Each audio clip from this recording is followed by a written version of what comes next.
नमस्कार, वैभव दीक्षित नाम है हमारा और आप देखना शुरू कर चुके हैं वेब टॉक। आज वेब टॉक के इस एपिसोड में हमारे साथ क्लस्टर प्रोग्रामिंग हेड यूपी और बिहार के आफ्ताब आलम सर जुड़े हुए हैं। इन्होंने शामान मीडिया यूए में भी काम कर रखा है, former on air talent at Radio City 91.1 FM में भी काम किया है, फॉर्मर असिस्टेंट प्रोग्रामिंग मैनेजर और आरजे 106.2 हम एफएम में भी इन्होंने काम किया है, former on air talent at Radio City 91.1 में भी इन्होंने काम किया है, former casual presenter at FM Rainbow 102.6 All India Radio में भी इन्होंने काम कर रखा है। आज वो हमारे साथ वेब टॉक के इस एपिसोड में उपस्थित है। तो Lucknow public college of professional studies की टीम वेब टॉक की ओर से मैं आपका बहुत बहुत धन्यवाद और स्वागत करना चाहूंगा कि आपने अपनी कीमती समय से अपना समय हमें दिया। थैंक यू वैभव। आप लोगों ने जो ये इनिशिएटिव शुरू किया है, आई थिंक ये इसके लिए मैं कॉन्ग्रेचुलेट करना चाहूँगा। और ये इस समय एक नीड बन गई है कि आप घर बैठे जितना ज़्यादा इंफॉर्मेशन कलेक्ट कर सकते हैं और लोगों तक बात पहुंचा सकते हैं, न्यू लर्निंग कर सकते हैं, वो अब दुनिया उस चीज़ की हो गई है। सो ये एक अच्छा इनिशिएटिव है। होपफुली जिस तरह से आप अलग अलग फील्ड से अलग अलग जो एक्सपर्ट्स हैं उनको ले रहे हैं, इससे काफ़ी नॉलेज एनहेंसमेंट आपके इस बैच को मिलेगा और जितने भी लोग आपके इस कोर्स को कर रहे हैं उनको ज़रूर ये हेल्पफुल रहेगा। तो सर, टाइम को जाया ना करते हुए हम अपने क्वेश्चन आंसर के सिलसिले को आगे बढ़ाते हैं। सर, मेरा पहला क्वेश्चन आपसे ये है कि आप आज जिस मुकाम पर हैं, तो कभी आपने पहले से ही सोच रखा था कि आपको इस रेडियो की लाइन में जाना है या आरजे बनना है? आप अपने शुरुआत से लेकर अभी तक के इस सफर के बारे में हमें कुछ बताएं। नहीं, पहले से ऐसा कुछ मैंने सोचा नहीं था, बिकॉज मैं मतलब टॉप 10 स्टूडेंट्स में था अपने स्कूल में।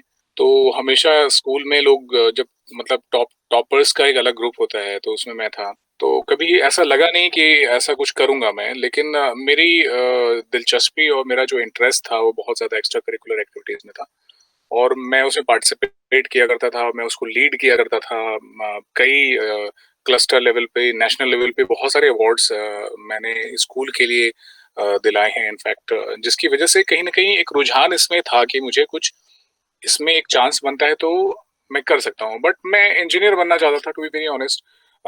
12th में मेरे पास बायो मैथ्स दोनों था, तो मैंने आईआईटी के भी पेपर्स दिए और सीपीएमटी के पेपर्स भी दिए। सीपीएमटी में मैं क्वालिफाई भी कर गया था, लेकिन रैंकिंग बहुत पीछे थी, बहुत ही ज़्यादा, तो उसमें कुछ अच्छा मिलता नहीं, तो मैंने नहीं उसको कंटिन्यू किया और उसके बाद ग्रेजुएशन किया। देन आफ्टर आई थॉट कि कंप्यूटर का कोर्स बहुत ज़्यादा चल रहा है, so I chose to do MCA और उसके बाद मैंने एमसीए कर लिया। सो उसमें भी काफ़ी अच्छा मेरा रहा और कॉलेज से मेरा प्लेसमेंट भी हो गया था। बट तब तक मेरा रुझान बहुत ज़्यादा एक्स्ट्रा करिकुलर एक्टिविटीज़ में बढ़ गया था। सो समवेयर आई फेल्ट कि यार ये जो काम है, क्योंकि मैं प्रोजेक्ट के लिए 6 महीने दिल्ली में था जब मैं एमसीए कर रहा था फाइनल ईयर का। तो वहाँ पर मेरी पोस्टिंग डीएवीपी में थी, जो कि एनआईसी के अंडर में ही आता है, और पीटीआई बिल्डिंग जो ऑल इंडिया रेडियो के सामने वो बिल्डिंग है पार्लियामेंट स्ट्रीट पर, तो सामने ही एआईआर था और मैं डीएवीपी के लिए काम कर रहा था। तो वहाँ पर मैं ट्रेनिंग और मॉड्यूल उनके लिए बना रहा था। तो हर जब भी लंच होता था तो हर थोड़े दिन बाद मैं एआईआर का एक चक्कर काट आता था। मुझे लगता था यार रेडियो में कैसे जाते हैं पता नहीं है, मतलब कुछ पता करते हैं चल के। तो वहाँ पर मैं बस ऐसे जा जाके मेरी गार्ड से दोस्ती हो गई। तो मैंने उससे पूछा, भाई ये कैसे जाते हैं, इसके अंदर क्या होता है? तो उसने बोला, सर ऐसा है कि अगर आप जल्दी जल्दी बोलते हैं तो एफएम रेनबो में जाइएगा, और अगर आप आराम से बोलते हैं, पुराने गाने सुनने में इंटरेस्ट रखते हैं, तो आप एफएम गोल्ड में जाइएगा। मैंने कहा फिर अच्छा जाएंगे कैसे? तो उनका हर 6 महीने बाद फॉर्म निकलता है, फॉर्म भर दीजिएगा। मैंने कहा ठीक है भैया, मुझे बता देना। तो एक दिन बोला, सर वो फॉर्म निकल गया, फॉर्म भर दीजिए। मैंने कहा अच्छा ठीक है। तो उसने मुझे फॉर्म दिया और मैंने फॉर्म भर दिया, और फिर ऑडिशन हुआ। ऑडिशन होने के बाद बहुत सारे लोग आए थे, मुझे नहीं लग रहा था कि मेरा होगा, पर लकीली मेरा हो गया एफएम रेनबो में। और वहाँ पे कैजुअल प्रेजेंटर का जॉब होता है, तो फिर मैंने ये शुरू कर दिया और इधर से मैं ट्रेनिंग भी चल रही थी, तो मेरा इंटरेस्ट थोड़ा सा ज़्यादा बढ़ गया रेडियो की तरफ। हालांकि उस बीच मतलब मैं एक्टिंग में भी बहुत हाथ आजमाना चाहता था, बट प्रॉब्लम ये थी कि स्ट्रगल को देख के मैं डर गया, पता नहीं यार इंडस्ट्री में जाऊंगा क्या होगा नहीं होगा, मालूम नहीं है। कॉलेज और स्कूल में लोग ये सोचते रहे कि मैं सिंगर बनूंगा, क्योंकि मैं गाना बहुत अच्छा गाता था। बहुत सारे अवार्ड्स मैंने कॉलेज के लिए जीत के दिए। लखनऊ में भी जब मैं इंजीनियरिंग कॉलेज में था तो कॉलेज के लिए कॉलेज लेवल पे बहुत सारे अवार्ड्स मैंने सोलो सिंगिंग में, डुएट में या फिर ग्रुप सॉन्ग में जीत के दिए। तो लोगों को ये लग रहा था शायद ये सिंगर बन जाएगा। मतलब बहुत मिक्स था, कुछ पक्का नहीं था मैं कहाँ जाऊंगा। पर मुझे रेडियो सबसे क्लोज मीडियम लगा कि यार ये जगह जो मैं ट्राई कर सकता हूँ, क्योंकि मुझे कहीं स्ट्रगल करने जाना नहीं है, शहर नहीं छोड़ना है कहीं। सिंपल है, टेलीविजन का चक्कर नहीं है, एक्टिंग का पता नहीं है कहाँ जाऊंगा नहीं जाऊंगा, कौन सपोर्ट करेगा नहीं करेगा। सो इस तरह से असमंजस में मैंने ये ज्वाइन कर लिया। और जब कैजुअल प्रेजेंटर का काम किया, फिर मुझे लगा यार ये प्रोग्रामिंग वाला काम जो दूसरा है सॉफ्टवेयर डेवलपमेंट का, वो तो कोई और भी कर सकता है, पर ये काम हर कोई नहीं कर सकता। तो आई थिंक मुझे ये ऑप्ट करना चाहिए। तो घर वाले बहुत मतलब फिक्रमंद थे। दे वर रियली वरीड कि भाई ये उसमें जा रहा है और इंजीनियर है, सॉफ्टवेयर इंजीनियर, अब की क्या करेगा, मतलब रेडियो में क्या करेगा, क्या कमाई होगी, ये सब बहुत फिक्र थी उनको। लेकिन फिर भी मैंने ज्वाइन किया और घर वालों ने बाद में सपोर्ट किया, ठीक है इसको जो करने का मैंने करने देते हैं। तो इस तरह से मेरा रेडियो करियर शुरू हो गया। और उसके बाद एफएम रेनबो के बाद, ऑल इंडिया रेडियो के बाद, मैंने रेडियो सिटी ज्वाइन किया। प्राइवेट एफएम का बहुत दौर आया था उस समय, तो बनल्स शुरू हो रहे थे। उसके बाद फिर मैं दुबई निकल गया। दुबई में मैं लगभग जो है 10 साल के करीब वहाँ पर था, जहाँ मैंने काफ़ी एक्सप्लोर किया इंटरनेशनल मीडिया को। और वहाँ पर 3 अलग-अलग जो हमारे पार्टनर कंपनीज थी, रेडियो स्टेशंस थे, उनके साथ मैंने काम किया। और उसके बाद 2017 में मैं वापस लखनऊ आया और यहाँ पर as a cluster programming head मैं यहाँ पर हूँ। अभी शो तो नहीं करता, बट आई ट्रेन पीपल। मेरी आवाज़ एडवर्टीजमेंट्स और बाकी प्रोमोज वगैरह में आती है। शो करने का उतना टाइम नहीं मिलता है मुझे, तो इसलिए मैं शो नहीं कर रहा। बट इस बीच में जब मैं दुबई में था, तो मैंने वहाँ पे अपना जो एक्टिंग टैलेंट है वो भी बहुत एक्सप्लोर किया। I have worked for 2 serials, 2 Pakistani serials there in Dubai. और वो बड़ा अच्छा एक्सपीरियंस मेरे लिए रहा। तो सर, जैसा कि आपने बोला कि आप अच्छा गाते थे, आप अच्छा डांस करते थे, तो जैसे मेरे कुछ फ्रेंड्स वगैरह हैं, वो भी आरजे बनना चाहते हैं, तो उनका हमेशा से क्वेश्चन रहा है कि एक अच्छा आरजे बनने के लिए क्या म्यूजिक आनी जरूरी है? नहीं, नहीं, बिल्कुल नहीं। ये एक ऐड ऑन है। अगर आप म्यूज़िकली साउंड हैं, आप अच्छा गा लेते हैं, आप अच्छे कंपोज़र हैं, तो आपके लिए एक ऐड ऑन हो जाता है, एक अलग पर्सनैलिटी टैलेंट आपका हो जाता है, पर्सनैलिटी ट्रेट हो जाती है, जिसमें आपको फ़ायदा मिल सकता है। अगर आप आरजे हैं, अच्छा गाते हैं, तो लोग आपको थोड़ा ज़्यादा पसंद करते हैं। लेकिन आरजे बनने के लिए ये ज़रूरी नहीं कि आपको अच्छा गाना आए। वो ठीक वैसे ही है जैसे एक्टर के लिए ज़रूरी नहीं है कि वो गाना गाए। तो ये बेसिकली कंपेयरिंग का जॉब है। बहुत क्रिएटिव होना ज़रूरी है। अगर आप एक पॉपुलर आरजे बनना चाहते हैं, तो आपका कनेक्ट मासेस के साथ बहुत अच्छा होना चाहिए। आरजे बहुत सारे हैं, हज़ारों में हैं, लेकिन कनेक्ट उसी का बनता है जिसकी ये ऑब्जर्वेशन स्किल बहुत ज़्यादा अच्छी होती है, और जो कंटेंट वीविंग होती है, जो ऑन एयर वो बोलता है, वो अच्छी होती है, तो लोग उसे पसंद करते हैं। अगर लोगों को ये लगे कि मेरे ही बीच का कोई है जो वहाँ पर बोल रहा है, तो आप फिर दोबारा सुनना उसको पसंद करेंगे। सो ये ऑब्जर्वेशन स्किल जिसका अच्छा रहेगा, और जो अ, अच्छा बोल लेता है, मतलब ब्रेथलेस तो नहीं कहूँगा, लेकिन हाँ, कंटेंट अच्छा बना के जो बोल लेता है, बोरिंग कंटेंट जो नहीं देगा, और जिसमें एक कहीं न कहीं वो अपनापन, वो चीज़ें जो लोगों को पसंद आएगी, इसकी ना एक पहचान अगर किसी आरजे को अच्छी है, तो वो अपनी पहचान बहुत जल्दी बना लेता है और लंबे टाइम के लिए सर्वाइव करता है। तो इसके लिए ज़रूरी है कि आपकी लिंग्विस्टिक स्किल अच्छी होनी चाहिए। आपको हिंदी, इंग्लिश और उर्दू और जो बाकी रीजनल लैंग्वेज हैं, अगर वो भी अच्छे से आएँ, तो आप अच्छा कर सकते हैं। मतलब ये ज़रूरी नहीं है कि आपको इंग्लिश बहुत अच्छी आए, कोई ज़रूरी नहीं है, क्योंकि हिंदी बेल्ट का स्टेशन है, यहाँ पर आपको हिंदी में ही बोलना है। तो पर मतलब आप सेंटेंस फॉर्मेशन अच्छा कर लें, और आपको अगर आपको माइक खोल के दे दिया जाए, तो आप अटके नहीं, फिर आप बोलते रहें। चाहे वो कुछ कंटेंट आपके पास हो ना हो, लेकिन वो बोलना जो है वो इंटरेस्टिंग बोलना है। ये नहीं कि आपने बोला फिर बोरिंग हो रहा है तो फिर लोग नहीं सुनेंगे। तो आपको इन चीज़ों का ध्यान रखना पड़ता है, और जो ये कर पाता है वो एक कामयाब प्रेज़ेंटर या कामयाब आरजे बन पाता है।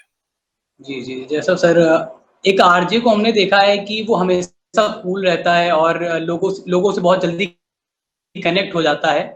और मैंने जितना आपके बारे में जाना है कि आपने भी एक आरजे के रूप में काम किया है। तो वहाँ पर आपका एक कैसा एक्सपीरियंस रहा? कैसी दिक्कतों का सामना करना पड़ा? क्योंकि हम लोग तो बस केवल घर में रेडियो को ऑन करके सुनते हैं, पर एक पर्दे के पीछे क्या काम होता है, तो उसके बारे में सर हमें कुछ बताएँ? अ प्रेजेंस ऑफ माइंड, जैसे मैंने कहा ना, प्रेजेंस ऑफ माइंड, ऑब्जर्वेशन, ये दो चीजें बहुत स्ट्रांग होनी चाहिए लिंग्विस्टिक स्किल के साथ, कि आपकी लैंग्वेज पे कमांड भी अच्छी है, तो आप एक अच्छे प्रेजेंटर बनते हैं। पहली चीज, ये तीनों कॉम्बिनेशन आपका होना जरूरी है। स्ट्रगल होता है क्योंकि आरजेइंग लोगों को लगता है बड़ा फैंसी सा जॉब है, जाएंगे कुछ भी बोल देंगे, पर ऐसा चलता नहीं है। आप क्या कुछ भी बोल देंगे, अगर कुछ भी बोल देंगे वो कुछ भी हर बार लोगों को पसंद नहीं आएगा। इसीलिए आपको मेहनत करनी पड़ती है, आपको अपने आप को अपडेटेड रखना पड़ता है, आपको स्पोर्ट्स की भी नॉलेज होनी चाहिए, आपको पॉलिटिक्स की भी नॉलेज होनी चाहिए, आपको एजुकेशन फील्ड में क्या चल रहा है उसकी भी नॉलेज होनी चाहिए, गवर्नमेंट क्या पॉलिसी ला रही है या क्या ट्रेंडिंग है, बॉलीवुड में क्या चल रहा है। तो आपको मतलब हर चीज की जानकारी होनी चाहिए। अगर आपके पास जानकारी नहीं है तो आप कंटेंट कुछ दे ही नहीं पाएंगे, आपको पता ही नहीं होगा बोलना क्या है। तो आपको और ज़्यादा मतलब लगातार अपने आप को अपडेट करना पड़ता है। ऐसा नहीं गए और यो कर लिया, ऐसा होता नहीं है। ये सिर्फ़ लगता है वो एक आध शो आप वैसा कर लेंगे, पर फिर आप कंटिन्यू नहीं कर पाएँगे। आप अपना आगे जो सक्सेस की जो सीढ़ी है, वो आगे नहीं बढ़ा पाएँगे। वो बहुत शॉर्ट टर्म होगा। इसीलिए आपको बहुत ज़्यादा अपने को नॉलेज बढ़ाना पड़ता है, हर फ़ील्ड का जानकारी, क्योंकि आपका काम लोगों तक जानकारी पहुँचाना भी है। इंफोटेनमेंट का काम है, इन्फॉर्मेशन भी और एंटरटेनमेंट भी। तो आपको हर चीज के बारे में रिसर्च, क्या नए चल रहे हैं, डेवलपमेंट क्या हो रहा है, दुनिया के इस कोने में क्या हो रहा है, क्या ऑफबीट न्यूज है, क्या वायरल है। तो मतलब ऐसा नहीं है, ये भी एक तरह की पढ़ाई है जो करनी पड़ती है। आपको बार बार न्यूज़पेपर अच्छे से पढ़ना होगा, पोर्टल्स अलग अलग देखने होंगे, तब जाकर आप कंटेंट तैयार करने में अच्छे बन पाते हैं। हर स्टेशन में प्रोड्यूसर नहीं होता है कि आपको प्रोड्यूस करके शो दे। इसलिए एक प्रोड्यूसर का काम भी आपको करना पड़ता है एक अच्छा आरजे बनने के लिए। तो चैलेंजेस हैं। कई बार ऐसा होता है कि आप बहुत स्ट्रेस में होते हैं, आपकी पर्सनल लाइफ में बहुत प्रॉब्लम्स हैं, घर में किसी से लड़ाई हो गई है, किसी से अनबन हो गई है, गर्लफ्रेंड नाराज है, कोई भी कुछ भी, मतलब कुछ भी, या घर पे किसी का कुछ डेथ हो गई है या कोई एक्सीडेंट हो गया है, फिर भी आपको शो करना है, तो वो आप उस फेस को दुनिया को नहीं दिखाते हैं। और अगर आप बहुत दुखी भी हैं, आपकी तबीयत ठीक नहीं है, तब भी आप शो कर रहे होते हैं, तो वो उस समय थोड़ा-सा चैलेंजिंग होता है। हालाँकि रेडियो का ट्रेंड अब काफ़ी बदला है, तो जिसमें कि लोग जो उसकी ज़िंदगी में हो रहा है, वो शेयर करते हैं। थोड़ा इमोशनल कनेक्ट भी बढ़ता है, पर कंटेंट अगेन जैसा मैंने कहा कि बोरिंग नहीं होना चाहिए। अगर मैं आके रोज़ अपना दुखड़ा आपके सामने गाना शुरू कर दूँगा, तो शायद अगले दिन आप भी मुझे नहीं सुनेंगे, क्योंकि कहीं न कहीं आप एक इंस्पिरेशन देखते हैं, एक फाइटर मुझ में देखते हैं। हाँ, एक इमोशनल सपोर्ट मिलता है कि कभी मैं बीमार पड़ गया, मैंने बोला कि आज मेरी तबीयत थोड़ी ठीक नहीं, फिर भी मैं शो कर रहा हूँ, तो लोग बहुत मैसेजेस भेजते हैं, अरे आप ये कर लीजिए। मैं जब भी शो करता था दुबई में, तो कई बार तबीयत खराब भी होती थी, गला खराब होता था, कुछ भी मैं बोल देता था, उसके बाद लाइन लग जाती थी लोगों के नुस्खे के, आप ये कर लीजिए, आप वो कर लीजिए, आप सर गरारे कर लीजिए, आप अदरक खा लीजिए, कोई कुछ बोल रहा है, कोई कुछ बोल रहा है। तो वो उनका प्यार बहुत मिलता है, इसमें कोई डाउट नहीं है। आई थिंक रेडियो बहुत पर्सनल मीडियम है। टेलीविजन्स में जो एंकर हैं उनसे आप इतना एसोसिएट या इतना अटैच नहीं हो पाते हैं, जितना ज़्यादा आप रेडियो के एंकर से होते हैं, क्योंकि वो आपके शहर का है, आपके बीच का है, और उन तक आप कभी भी पहुँच सकते हैं फ़ोन लाइन से के थ्रू, या आप सोशल मीडिया के थ्रू, या कभी उनके ऑफ़िस में जाके। ये जो अवेलेबिलिटी है किसी और के साथ आपके लिए नहीं है, आप उनसे नहीं मिल पाते। सबसे ज़्यादा पॉपुलर मैं दुबई में अपने बॉलीवुड शो को लेकर हुआ था। टोटल फ़िल्मी आफ्ताब के नाम से लोग मुझे वहाँ पर जानते थे। एंड मैं वहाँ पर पॉपुलर आरजेज में से एक हूँ। मतलब एक समय ऐसा हो गया था, अगर आप टैक्सी वाले को बता दें कि आफ्ताब को जानते हैं, तो पैसा नहीं लेता था वहाँ पर दुबई में। तो मतलब ये होती है एक कनेक्ट, ये होता है एक पकड़, कि इस बंदे के नाम पे मतलब काफी लोग खुश हो जाते हैं और आपको डिस्काउंट कर देते हैं। तो ये एक अमेजिंग एक्सपीरियंस मेरा दुबई का रहा है वहाँ पर। मतलब पिछले 2017 तक तो मैं शो करता रहा। उसके बाद से अब मैं शो नहीं कर रहा हूँ, अब मैं शो डिजाइन करता हूँ, लोगों को ट्रेन करता हूँ। और अब जी आरजे जी। के लिए एक और अहम बात है कि अब सिर्फ रेडियो ही इम्पोर्टेंट नहीं है, अब डिजिटल भी उतना ही इम्पोर्टेंट है। तो आपको डिजिटल savvy होना भी बहुत जरूरी है, आपको वीडियोस अच्छे बनाने जरूरी है। आप अपने टैलेंट को, तो आपको एक प्लेटफॉर्म और मिल गया है देने के लिए, वो है डिजिटल का। तो आपको और अपने स्किल को एनहांस करना पड़ता है, अपने लुक्स को अच्छा रखना पड़ता है। तो आपको अब डिजिटली भी उतना ही मेहनत करना है जितना कि अब रेडियो पे करना है। तो रेडियो अब जैसे पर्दे के पीछे आपने कहा, अब वो रेडियो सिर्फ पर्दे के पीछे का मामला नहीं रहा है। अब लोग ज्यादा आरजेस को डिजिटल प्लेटफॉर्म पे देखकर पहचानते हैं, उसके बाद फिर वो रेडियो शो सुनने आते हैं उसका। तो थोड़ा सा फर्क पड़ा है। हालांकि रेडियो की पॉपुलैरिटी आज भी उतनी ही है, और क्रेडिबिलिटी और ज्यादा बढ़ी है, स्पेशली इस कोविड 19 के टाइम, कोरोना के टाइम में, क्योंकि हमने बहुत ऑथेंटिक खबरें दी हैं। कोई वायरल या फिर मतलब जो अनवेरिफाइड होती हैं वो वाली नहीं, नॉन वेरिफाइड जो मामले हैं वो हमने नहीं दिए हैं। तो आई थिंक ये जो ट्रस्ट है वो रेडियो का बहुत ज़्यादा है कॉमन पीपल और लोगों के बीच, जिसने रेडियो को बहुत स्ट्रॉन्ग बनाया हुआ है। जी, जी, बिल्कुल। तो सर जैसा कि आपने बताया कि आपने यूएई में भी काम किया और आप पब्लिक में बहुत ज़्यादा जाने जाते थे और तो आप जैसे अभी लखनऊ में काम कर रहे हैं, तो वहाँ और यहाँ में आपको कुछ डिफरेंसेस मिले? बहुत डिफरेंस है, मतलब ऑडियंस में बहुत फ़र्क है। क्योंकि यूएई जो है, यानी कि आप समझ लीजिए Dubai, Sharjah, Abu Dhabi, Fujairah, Umm Al Quwain, मतलब ये सारे स्टेट्स हैं उसके। दुबई में बेसिकली हर कंट्री के लोग हैं। जी, और जी। आपको मोर देन 60% तो इंडियन है। अ, उसके बाद 15% के अराउंड पाकिस्तानी होंगे, और उसके बाद बांग्लादेशी हैं, अफ़गानी हैं, नेपालीज़ हैं, श्रीलंकन हैं, और ये सब हिंदी म्यूज़िक सुनते हैं। तो आपकी फैन फॉलोइंग बहुत ज़्यादा बढ़ जाती है, डाइवर्सिटी बहुत है आपके पास वहाँ पर प्रेज़ेंट करने के लिए, बताने के लिए, बातें करने के लिए। तो वो ऑडियंस की सोच थोड़ी अलग होती है। ज़ाहिर-सी बात है कि वहाँ पे लोग वेल बिहेव्ड हैं। जैसे यहाँ का ट्रैफ़िक बिल्कुल अब थोड़ा-सा ठीक होना शुरू हो गया है, लखनऊ में स्पेशली, जब से ये रेड लाइट्स लग गई हैं। लेकिन उससे पहले अगर जहाँ पे भी नहीं है, वहाँ पे हालत देख लीजिए। तो बहुत डिसिप्लिन का, लाइफ स्टाइल का बहुत फ़र्क है, और सोच का भी फ़र्क है वहाँ पर। तो ये मतलब उस हिसाब से टेस्ट का भी फ़र्क मिलता है, क्योंकि लोग एक दूसरे की जो डाइवर्सिटी है उसको वहाँ एन्जॉय करते हैं। अगर आप कोई भी खाना वहाँ एन्जॉय करना चाहते हैं, या किसी अफ़गानी डिश की बात की, तो आपके पास मौका होता है कि आप वहाँ के लोगों से जुड़ सकें।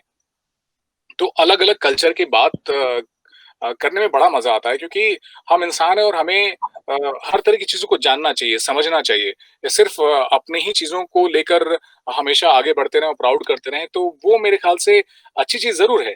लेकिन कहीं न कहीं आप अपने आप को दीवारों में बाँध देते हैं, और फिर नहीं जान पाते दुनिया कहाँ और आगे है ना? कहते हैं ना, इसके आगे भी एक जहाँ है, तो वैसे ही जब आप उस कल्चर को समझते हैं और मज़ा आता है। अच्छा यार, और जैसे कहते हैं ना कि आप मल्टीपल लैंग्वेजेज़ जब जानते हैं, तो आपको और अच्छा लगता है लोगों से बात करने में। तो हमारा काम ही है लोगों से बात करना। तो अलग, जब जैसे कोई पठान कभी कॉल पे आ जाता था, तो मैं थोड़ी उनके स्टाइल में बात करता था, उनको बड़ा मज़ा आता था, क्योंकि वही पठान का एक कल्चर है, उनका एक स्टाइल है, और वो अफ़गानिस्तान के बड़े मासूम और बहुत ज़्यादा मोहब्बत करने वाले लोग हैं। वैसे ही पाकिस्तान के लोग भी इसी तरह से हैं। वो उनका अगर आप देखें तो ज़्यादातर चीज़ें वो इंडिया का कंज़्यूम करते हैं। सारे गाने वो हिंदी के हैं, वहाँ उर्दू और हिंदी में ज़्यादा फ़र्क है नहीं, थोड़ी बहुत जो बहुत ज़्यादा डिफ़िकल्ट सेंटेंस होंगे, तो वो बहुत ज़्यादा पसंद करते हैं इंडिया को। अ, कहीं न कहीं वो चीज़ यहाँ पे लोग नहीं मान पाएँगे इस चीज़ को। लोगों को लगेगा अरे नहीं यार, वो एक कंट्री है जो हमारी दुश्मन कंट्री है, व्हाटएवर। पर जब आप इंडिया से बढ़कर किसी और कंट्री में जाते हैं, तो वहाँ पर वो सब अपने लगने लगते हैं। लगता है अरे यार, इनका खाना भी एक जैसा है। मैंने पाकिस्तानी रेस्टोरेंट में भी खाया है, बांग्लादेशी रेस्टोरेंट में भी खाया है, और अफ़गानी रेस्टोरेंट में भी खाया है। तो सबके खाना ऑलमोस्ट सेम ही टेस्ट होता है, थोड़ा-थोड़ा डिशेज़ के फ़र्क होते हैं, और इंडिया पाकिस्तान का तो बिल्कुल भी फ़र्क नहीं होता। आप बता ही नहीं सकते कि कुछ फ़र्क है। तो जब हम कल्चर की बात करते हैं ना, तो बहुत मज़ा आता है उनको कॉल लेकर, जब वो हमसे पूछते हैं कि हिंदुस्तान में क्या होता है, वहाँ पे ये सुना है हमने, वो सुना है। जब ये बातें हम उनको बताते हैं, वो जब हमारे वहाँ की बातें बताते हैं, तो वो डाइवर्सिटी को रेडियो पे रखकर मतलब एक अलग ही मज़ा आता है। बिल्कुल, बिल्कुल। जैसा कि आपने बोला कि लोगों का जो ट्रस्ट है, वो रेडियो पर बहुत ज़्यादा है। पर हम एक तरफ ये भी देख सकते हैं कि डिजिटल मीडिया और इलेक्ट्रॉनिक मीडिया पब्लिक में जी। एक अलग तरीके का प्लेस बनाती जा रही है। तो आप उसमें रेडियो का कैसा फ्यूचर देखते हैं? और आने वाली पीढ़ी को क्या आप एक मैसेज देना चाहेंगे? देखिए, रेडियो का फ्यूचर शुरू से ही स्ट्रॉन्ग रहा है। रेडियो आज से नहीं है। रेडियो मतलब अगर 19th सेंचुरी की शुरुआत की बात करें, तब से ही पॉपुलर होना शुरू हो गया था, और आज़ादी की लड़ाई में ये बहुत इम्पोर्टेंट रोल रेडियो का रहा है। जब रेडियो के बाद कैसेट्स आए, पहले वो डिस्क चला करती थी बड़ी-बड़ी, तभी लगा कि रेडियो पे खतरा है यार, अब तो गाने लोग घर पे सुनेंगे, वो भी चला गया। उसके बाद कैसेट्स आए, लोगों को लगा यार अब फिर रेडियो का दौर खत्म हो जाएगा। उसके बाद सीडीज़ आईं, लोगों को लगा यार अब रेडियो अब तो खत्म हो जाएगा। उसके बाद यूएसबी प्लेयर आए, लेकिन रेडियो हमेशा सर्वाइव करता रहा, वो अपने हिसाब से चलता रहा, अपनी रफ्तार से चलता रहा, क्योंकि रेडियो एक स्पॉन्टेनियस मीडियम है। आपके सामने तुरंत जो हो रहा है, वो न्यूज़पेपर में बाद में आएगा, टेलीविज़न में बाद में आएगा, पर रेडियो पे पहले आएगा। और चूँकि उसी शहर का है, तो उस शहर के जितने भी अधिकारी हैं, जितने भी ऑफ़िसर्स हैं, जितने भी गवर्नमेंट ऑफ़िशियल्स हैं, वो कनेक्टेड होते हैं, तो आपको तुरंत जो न्यूज़ मिलती है वो वेरिफाइड मिलती हैं। कोई भी पैनिक क्रिएट करने वाला नहीं होता है। एक एग्ज़ाम्पल देना चाहूँगा, कोरोना टाइम में जब लॉकडाउन की बात हो रही थी, तो टीवी पे हल्ला मचा दिया गया था कि बिल्कुल हॉटस्पॉट बना दिए जाएँगे, लोग जा नहीं पाएँगे, सील कर दिया जाएगा, और लोग डर के मारे मतलब निकल गए थे बाहर, दौड़ गए थे सामान को खरीदने के लिए। और आपने देखा हो कितना ज़्यादा मार्केट में भीड़ बढ़ गई थी, जबकि ऐसा कोई बात नहीं था। भाई एक नॉर्मल लॉकडाउन हुआ है, उसमें आप अपने ज़रूरी सामान को लेने जा सकते हैं। लेकिन टीवी में, न्यूज़ में ऐसा फैला दिया जैसे आप निकल नहीं पाएँगे, अब हॉटस्पॉट होगा जहाँ पर आपको घर पे बंद रहना पड़ेगा। तो डराने का काम नहीं करना है, आपको रियल कम्युनिकेशन जो है वो देना है। ये एक बड़ी ज़िम्मेदारी होती है। आप सब मास कॉम के स्टूडेंट हैं, इस बात को समझिए। प्रोपेगेंडा और इसमें बड़ा फ़र्क होता है। प्रोपेगेंडा शॉर्ट टर्म होता है, आप करके अपना गोल अचीव कर सकते हैं, पर कंट्री का गोल कभी अचीव आप कराने में हेल्प नहीं कर रहे हैं। आपको अपनी कमाई करनी है, अपने चैनल के लिए कमाई करनी है, आप कुछ भी बोलिए ऊट-पटांग, क्योंकि उसमें पॉलिटिकल एजेंडा भी होता है, उसमें कई सारी चीज़ें होती हैं, लेकिन फिर आप ट्रस्ट लूज़ कर देते हैं आगे आने वाले वक़्त में। तो आपको सच्चाई बतानी है, क्योंकि हम सबको मिलके इस कंट्री को आगे लेके जाना है। हर कोई यहाँ पर, जितने भी पॉलिटिशियन आ रहे हैं या जितने भी जो लोग आ रहे हैं, वो पहले अपना देखते हैं, कुछ एक को छोड़कर। तो वो वाला काम नहीं करना है। हमारी ज़िम्मेदारी है कि हम क्वेश्चन करें लोगों से जहाँ पर भी हो, ताकि हमें और अच्छी सुविधा मिले। अगर पोल में लाइट लगी है तो हम उनसे ये कहते हैं, और अच्छी लाइट क्यों नहीं ली, इतनी कम रोशनी क्यों है? तभी तो कोई काम करेगा, वरना अगर आप हमेशा तारीफ़ ही करते रहेंगे लोगों की, चाहे वो कोई भी गवर्नमेंट आए या कोई भी डिपार्टमेंट हो, तो फिर कुछ काम ही क्या करेंगे? फिर बोलेंगे अरे ये तो ऐसे ही खुश हैं। तो आप डिमांडिंग बनिए, क्योंकि ये जो पूरा सिस्टम है वो हम सब ही चला रहे हैं, हमारे पैसे से ही चल रहा है। तो सर, जैसा कि आपने बोला कि एक प्रोपेगेंडा जो है वो मीडिया फैलाए हुई है, तो अगर हम डिजिटल मीडिया देखें या न्यूज़ चैनल्स देखें, मैं किसी का नाम नहीं लूँगा किसी मैं न्यूज़ भी चैनल नहीं। का, तो जो पब्लिक कहती है कि ये मीडिया बिक गई है, ये गवर्नमेंट पे चलती है, तो क्या वो धाक धब्बे रेडियो पर भी आना शुरू हुए हैं या नहीं, नहीं? नहीं, रेडियो पे तो नहीं है, क्योंकि रेडियो पे ज़्यादा कुछ ऐसा है नहीं, हम लोग इंफोटेनमेंट मीडियम है। तो हम लोग जी, हार्डकोर न्यूज़ नहीं देते हैं, और प्राइवेट एफएम चैनल्स को अलाउड भी नहीं है हार्डकोर न्यूज़ देना, इसीलिए हम लोग बचे हुए हैं, क्योंकि हम लोग जो स्थानीय मुद्दे हैं, उनको लेते हैं। और पॉलिटिकल मुद्दा आप किसी भी स्टेशन पे, किसी भी रेडियो पे नहीं सुनेंगे, जिसकी वजह से आपको बहुत ट्रस्टवर्दी न्यूज़ इस पे मिलता है। और हम लोग, कोई भी स्टेशन इनफैक्ट, कोई भी स्टेशन किसी पॉलिटिक्स की बात नहीं करता, किसी धर्म की बात नहीं करता। इसलिए हम लोग एक फेयर मीडियम है इस समय, जहाँ पर आपको किसी के लिए कोई इंक्लिनेशन या कोई सोच का नहीं दिखेगा। हम आप में से ही कोई हैं, जैसे आप पड़ोस में बैठे किसी से गप मार रहे हैं, एक वैसे ही साथी हैं, जो एक रेडियो आपका एक साथी है। इसलिए ये रेडियो पे तो नहीं है, और रेडियो के लोग जो डिजिटल पे हैं, उनके पास भी नहीं है। जी, बिल्कुल। तो बिल्कुल रेडियो जो आज लोगों में जिस तरीके का ट्रस्ट बना चुका है रेडियो, उसका शायद यही है कि वो गलत न्यूज़ और फेक न्यूज़ों के खिलाफ है, अगेंस्ट रहता है बिल्कुल, हमेशा। बिल्कुल। तो सर, अ, मेरा अगला क्वेश्चन आपसे है कि एक बेहतर आरजे बनने के लिए क्या खूबियाँ होनी चाहिए? और अभी से एक परफेक्ट आरजे बनने के लिए जो हमारे जैसे स्टूडेंट्स हैं, जो आरजे बनना चाह रहे हैं, उनको अभी से किन चीज़ों पर काम करना चाहिए कि वो आगे जाके एक परफेक्ट आरजे बन पाएँ? अ, पहले वैभव मैं बता दूँ कि रेडियो में सिर्फ़ आरजेइंग का ही काम नहीं होता है। We have RJs, we have copywriters, we have promo producers, we have conceptualisers, we have visualisers, and we have sound engineers.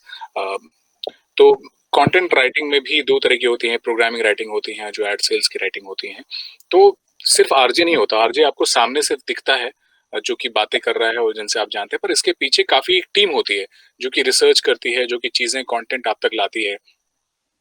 तो उस टीम का हिस्सा भी आप बन सकते हैं।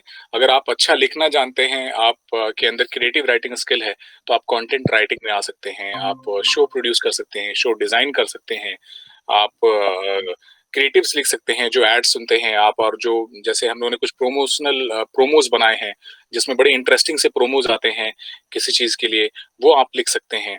और इसके अलावा जो जितने भी कमर्शियल्स हैं, जो कि आप सुनते हैं अलग-अलग क्लाइंट्स के, वो लिख सकते हैं।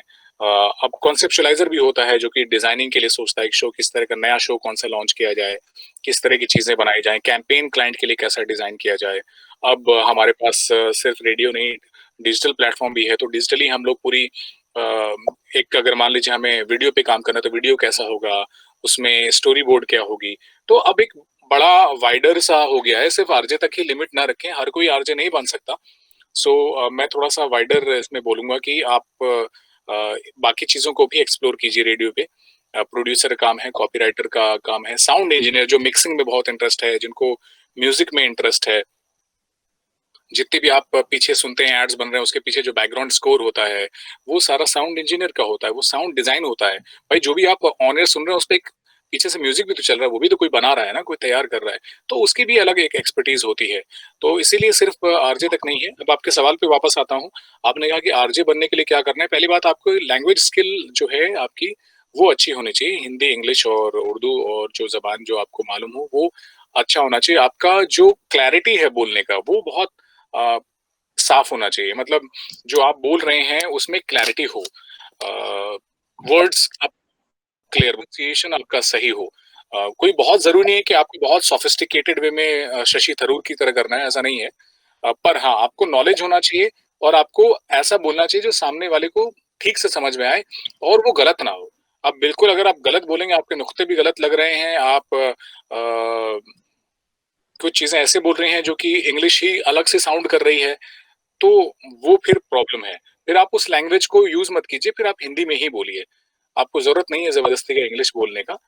लेकिन अभी आप अगर चाहते हैं रेडियो में आना तो आपकी इंग्लिश और हिंदी दोनों अच्छी होनी चाहिए। तब आपके लिए चीज़ें आसान हो जाती हैं। क्योंकि आपको हो सकता है कि कुछ गेस्ट्स ऐसे आ जाएँ जिसमें आपको इंग्लिश में बात करनी पड़ जाए। ये ज़ इंग्लिश कंपल्सरी नहीं है, पर ठीक-ठाक इंग्लिश आपको आनी चाहिए। तो अब बहुत सारी फ़ील्ड इसमें हो गई हैं रेडियो में भी डिजिटल के आने की वजह से कि आप बहुत कुछ एक्सप्लोर कर सकते हैं। जैसे रेडियो मिर्ची अभी ओरिजिनल कंटेंट भी प्रोड्यूस कर रहा है, ओसी जिसको बोलते हैं, जो आपके ओटीटी प्लेटफ़ॉर्म पे देखते हैं। तो एमएक्स प्लेयर पे जैसे अभी आ रहा है बेसमेंट कंपनी, वो रेडियो मिर्ची ने ही प्रोड्यूस किया है। तो हम लोगों ने उसमें हमारी टीम है जो उसमें जिन्होंने स्टोरीज़ के आइडियाज़ दिए। मैंने खुद कई सारे स्टोरीज़ के आइडियाज़ दिए हैं, अभी तक क्रैक नहीं हो पाया है, लेकिन हो सकता है कि आगे क्रैक हो जाए। तो ये स्टोरी लिखने का भी एक अलग आर्ट है, वो भी आप ट्राई कर सकते हैं रेडियो मिर्ची के साथ। एज़ अ फ्रीलांसर कर सकते हैं, अगर आपकी स्टोरी पसंद आ जाए तो हो सकता है आपको उसका पेमेंट मिल जाए या फिर आपको आगे और मौके मिल जाएँ। तो ये सारी चीज़ें हैं, आपकी पर्सनैलिटी आरजे बनने के लिए बहुत ज़रूरी है। आप सामने आप म मेंटेन रहना है, अच्छा रहेगा, कोई ज़रूरी नहीं है। लेकिन अगर आप अपने आप को मेंटेन रखते हैं, आपका एक स्टाइल है, आपका एक सिग्नेचर है, तो वो आपको हेल्प ज़रूर करता है। और इन सब के लिए आपको नॉलेज सभी फ़ील्ड की होनी चाहिए। सिर्फ़ एक फ़ील्ड का नॉलेज लेके चलेंगे, तो बहुत मुश्किल है कि आप एक अच्छे सक्सेसफुल आरजे बन पाएँ। इसलिए क्या दुनिया में चल रहा है, करंट अफ़ेयर्स क्या हैं, वो सारी चीज़ें आपको मालूम होनी चाहिए। मैंने जी, प्रोग्रामिंग का बताया, सेल्स की टीम भी हमारी होती है, मार्केटिंग की टीम भी हमारी होती है। तो अगर आपके स्किल उससे मैच करते हैं, आप अच्छे नेगोशिएटर हैं, तो आप उसमें ट्राई कर सकते हैं। लेकिन आप सब चूँकि मास कॉम के स्टूडेंट हैं, तो आपके लिए प्रोग्रामिंग ज़्यादा अच्छा रहेगा, जिसमें कि कंटेंट राइटिंग के लिए content writer, copy writer, producer, promo producer और फिर आरजे तो आपके लिए है ही। जी, जी। तो सर आपने जितनी भी बातें बताई अगर कोई हमारे जैसे स्टूडेंट्स हैं उसको सुनेंगे तो बिल्कुल उनको इस चीज़ से प्रॉफ़िट मिलेगा। और हमें बहुत अच्छा लगा कि आपने अपने इतने बिज़ी शेड्यूल से हमारे लिए टाइम निकाला और हमारी टीम वेबटॉक की टीम आपको बहुत-बहुत धन्यवाद करना चाहेगी कि आपने इतना बहुमूल्य समय हमें दिया। तो हमने जितने भी आपसे क्वेश्चन पूछने थे शायद वो पूरे हो चुके हैं और आपसे जितनी भी हमें जानकारियाँ चाहिए थी वो भी हमें मिल गई हैं। तो उसके लिए हम आपका बहुत बिल्कुल, थैंक यू सो मच। आपकी पूरी टीम को बहुत शुभकामनाएँ और एक बार फिर से आप सबको कांग्रेचुलेट करना चाहूँगा। आपने बहुत अच्छा इनिशिएटिव ये लिया है अलग-अलग फ़ील्ड के लोगों को बुलाकर। ऑल द बेस्ट आप सभी को। बिल्कुल, thank you so much sir, thank you. Thank you so much. Bye.